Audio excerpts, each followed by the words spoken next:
بسم الله الرحمن الرحيم waxaan halkan kala wadaagayaa ummadda Soomaaliyeed ee dalka gudihiisa iyo dibadiisaba in xaaladda amni ee magaalada caasimadda gobolka Banaadir ay si buuxda gacanta ugu hayaan ciidamada amniga qaybahooda kala duwan innaga oo ku amaanayna firfircoonida iyo foojignaanta dheeriga ah iyo sida had iyo goor ay ugu foojigan yihiin inay ka hortagaan dhagaraha laga soo maleego gudaha iyo dibadda intaba halkan dadka gobolka Banaadir ku nool muddo aad u fog oo 30 sano ah ayay ku jireen jahawareer iyo colaado iyo dhibaatooyin hadda waxaan soo gaarnay xilli aan la aqbali karin in fawdo dib loogu laabto qof kasta oo isku daya ama gudaha joogo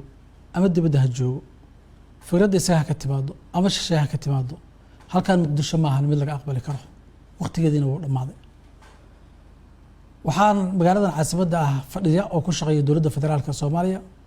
dalkana waxa ka jira hay'ad dastuuri ah oo kala madax banaan isna balance gareeya hay'ad kastana waxay xaq u leedahay inay shaqadeeda u fushato sida iyada u qoran habraaca iyada u qoran dastuurkuna waafaqsan ma ahan dhaqan halkan laga aqbali karo in sidii dhaqanka argagixisada qol madow la iskaga soo doobo muuqaal waxaan halkan uga hambaleynayaa taliyaha ciidanka booliiska gobolka Banaadir ee cusub mudane Farxaan waxaan ku dhiirigelinaynaa inuu shaqadiisa u wato si habsami leh annaga oo ku kalsoon xirfadiisa iyo shaqadiisa iyo kartidiisa iyo geesinimadiisa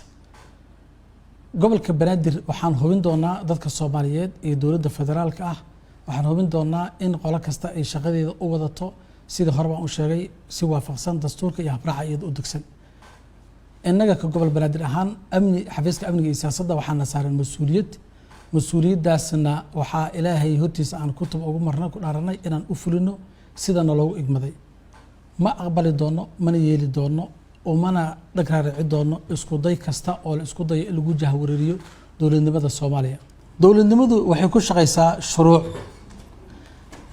rayd ha ahaado ciidan ha ahaado siyaasi ha ahaado cid kasta oo ku xadgudubta shuruucda dalka u yaala haddii ay shacab tahana waxaa la marsiin doonaa hay'adaha ku shaqada leh ee garsoorka